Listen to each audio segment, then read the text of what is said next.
Hi guys, my name is Sierra. I'm an American girl living in Tuscany, Italy. I wanted to take you on a walk with me to the sea. I never thought I'd love living close to the sea until I moved to Italy. You'll understand why soon enough. So, this is the walk I do to go to the sea. It is about 10 minutes away from my home, and today is a really nice sunny day, which makes me extremely happy. Are you ready to learn some English? All right, let's get started. So, while we are watching the sunset and listening to the relaxing waves, let's go over phrasal verbs. First things first, what are phrasal verbs?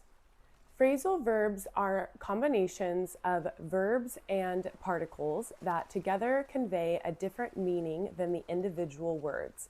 They're like secret codes of the English language, and that's why they're really important to learn. All right, first one, break up, to end a romantic relationship. Example sentence, Sarah and Tom decided to break up after months of arguments.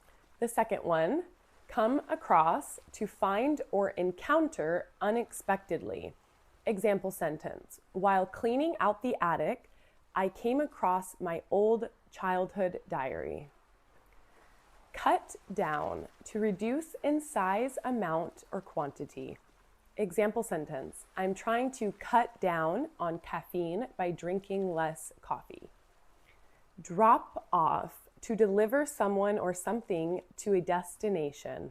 Example sentence, can you drop off these documents at the office on your way home?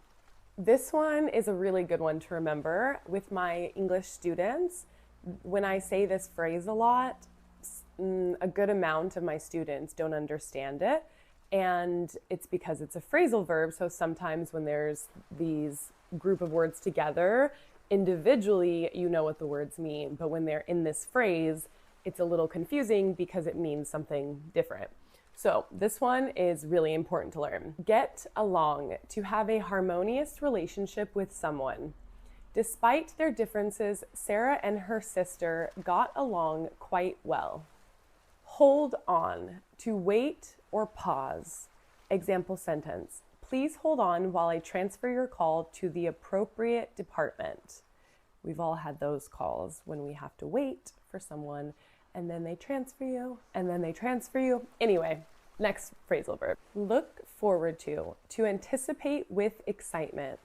Example sentence, I'm really looking forward to my vacation next month.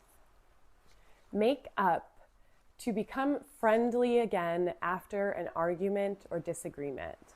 Example sentence, after their fight, Jack and Jill made up and apologized to each other.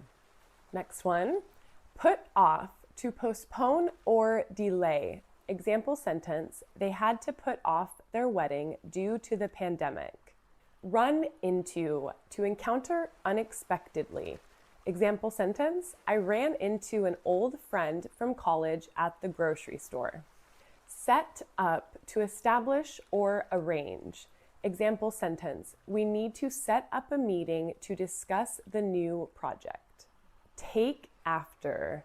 This one's like so confusing sometimes because it means to resemble or be similar to a family member. So for example, Sarah takes after her mother, both in looks and personality.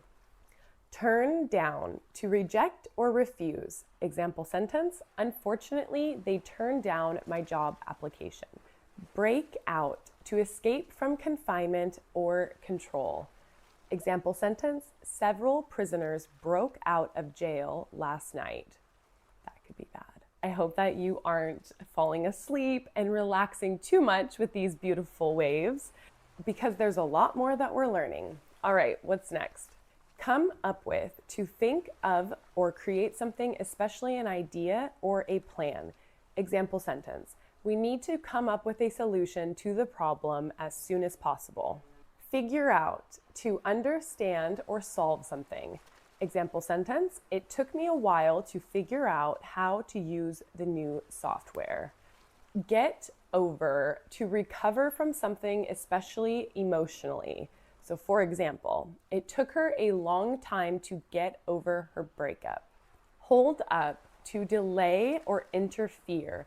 Example sentence, sorry for holding you up. I got stuck in traffic. Okay, so this next one, I'll explain why it can be confusing because this phrase, look up, it can mean looking up, right?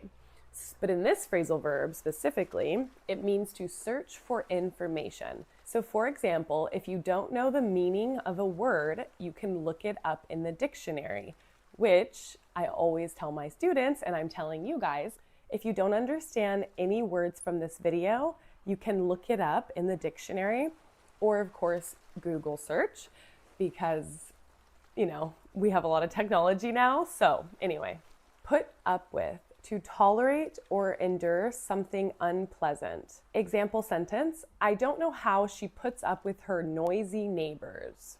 All right, so I hope that you learned a lot with these phrasal verbs, and practice makes perfect, so don't hesitate to use these in your conversations.